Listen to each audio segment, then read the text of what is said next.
네, 오늘 장 미리 살펴보겠습니다. 어제 장은 참 반가웠죠. 특히나 기관이 들어왔다는 점이 의미가 크게 다가왔습니다. 동양증권 골드센터 목동지점 고윤기 연구원과 함께 알아보겠습니다. 안녕하십니까? 네, 안녕하십니까. 고윤기입니다.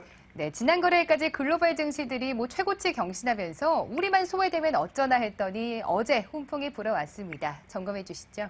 네, 전일 같은 경우에는 오랜만에 외국인과 기관 양매수로 코스피가 2017포인트 수준으로 마감을 했습니다. 2000포인트 안착에 지금 지속적으로 도전하고 있는 상황인데요. 통신업종과 은행업종을 제외하고는 전 업종이 상승 마감을 했습니다. 네이버 같은 경우가 다음과 카카오톡 합병에 따른 그런 영향으로 하락분을 되돌리면서 상승 마감을 했는데요. 공고한 시장 지배력에 따라서 영향은 미비하다는 분석이 제기되면서 상승 마감을 했습니다. 통신주 같은 경우에는 영업 재개에 따른 또다시 마케팅 비용 증가 가능성 때문에 어제는 하락하는 모습을 보였습니다. 코스닥은 코스피와는 조금 다른 모습으로 보였는데요. 외국인은 매수로 대응을 했지만 기관은 1,000억 넘게 매도가 나오면서 어느 정도 소폭 상승으로 마감을 했습니다. 인터넷 업종이 지금 지속적으로 강세를 띠고 있는데 아무래도 다음과 카카오톡 합병에 따른 그런 영향으로 다음이 또다시 강한 상승세를 보이면서 장을 마감을 했습니다. 이런 상황에서 지금 미디어 엔터 관련주들도 어제 굉장히 좋은 모습을 보였는데요. 키스가 상한가에 진입을 했었고 사마네트워크스가 7% 넘게 상승하는 모습을 보이면서 중국 시장 진출에 따른 지속적인 성장성 부각에 따라서 강한 상승세를 보였습니다. 그렇지만은 다음은 상한가를 보였지만은 다음과 관련된 위메이드라든지 KINX는 하락하는 모습을 보였는데요. 실적 대비 고평가 논란이 지금 나오고 있는 상황이고 특히나 일부 종목에는 지금 기관과 외국인이 지속적으로 매도를 하고 있고 개인만 매수를 하고 있기 때문에 조심해야 될 부분이라고 보고 있습니다. 그런데 말이죠. 우리 시장 코스피가 2020선 근처까지 올라오면은 다시금 경계감이 크게 작용하곤 했었습니다. 오늘 장도 그런 경계감 때문에 조정받지 않을까 좀 의구심도 드는데요. 어떤가요? 예, 맞습니다. 어느 정도 지금 지수가 올라왔기 때문에 지금 기관의 펀드 환매 물량이 일정 부분 나올 걸로 지금 예상이 되고 있습니다. 그렇지만 긍정적인 부분은 외국인이 지금 현재 글로벌 경기 회복 기대감에 따라서 위험자산 선호도가 높음에 따라서 신흥국가로의 지금 지속적인 매수세가 들어오고 있다는 점이 향후 증시에 긍정적으로 판단해 볼 수 있는 요소라고 볼 수 있을 것 같고요.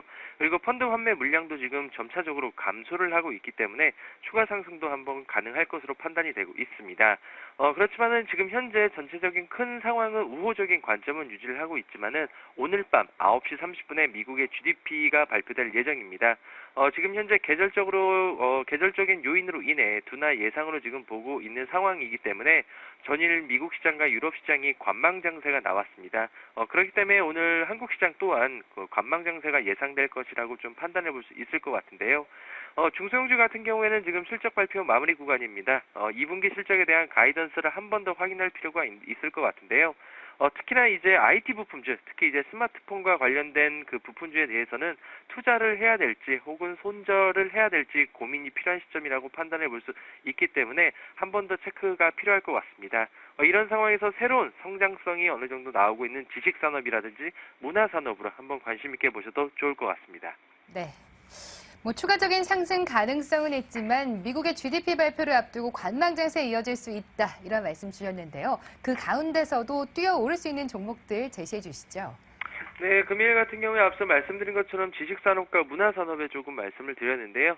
그 중심에 있을 거라고 판단되고 있는 SMCNC라는 종목 말씀드리고 싶습니다. 얼마 전에 그 유명한 아이돌 그룹인 엑소의 그 중국인이라고 할 수 있는 이제 크리스라는 그 사람이 이제 어느 정도 이제 소송을 걸면서 엑소 사태가 지금 일단락되고 있는 그런 상황입니다.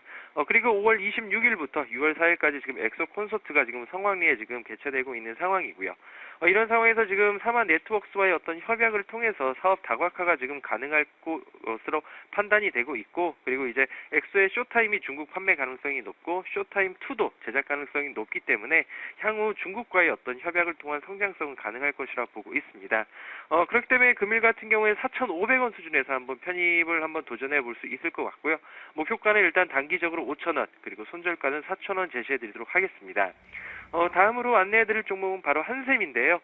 지난번에도 말씀드렸던 종목인 것 같은데, 한샘 같은 경우는 리모델링 시장의 급격한 증가 수혜주라고 보시면 좋을 것 같습니다.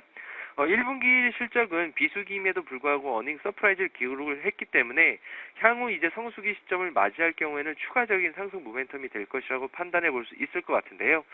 최근에는 이제 이케아가 어느 정도 들어옴에 따라서 한샘의 매출이라든지 점유율이 줄어드는 게 아닌가라는 그런 우려가 있는 상황인데 사업 구조 자체는 크게 다르기 때문에 큰 리스크로 인식을 안 하셔도 될 것 같습니다. 마지막으로는 한스 바이오메드인데요. 2015년 지금 사상 최대 매출 시연을 위한 과도기적으로 지금 2014년을 보시면 될 것 같습니다. 뼈 이식제 시장의 어떤 지속적인 증가에 따른 수혜를 볼 수 있는 기업이라고 보시면 될 것 같은데 올 1월 같은 경우에는 치과 관련된 그 뼈 이식제 허가로 공급 확대 가능성이 있습니다. 그리고 이제 작년에 메디톡스와의 어떤 협약을 지금 맺은 상황인데 올 하반기부터 이 협약에 대한 효과가 나올 수가 있기 때문에 본격적인 기업 가치 상승 모멘텀으로 충분히 나올 수 있을 거라고 보고 있습니다. 기타 관심 종목으로는 현대 로템과 네이버 정도까지 보시면 좋을 것 같습니다. 네. 고윤기 연구원의 관심 종목들이 최근의 흐름이 굉장히 좋습니다. 그렇기 때문에 오늘도 기대가 되는데요.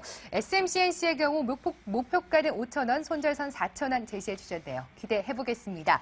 동양증권 골든센터 목동지점의 고윤기 연구원과 함께했습니다. 고맙습니다. 네, 감사합니다.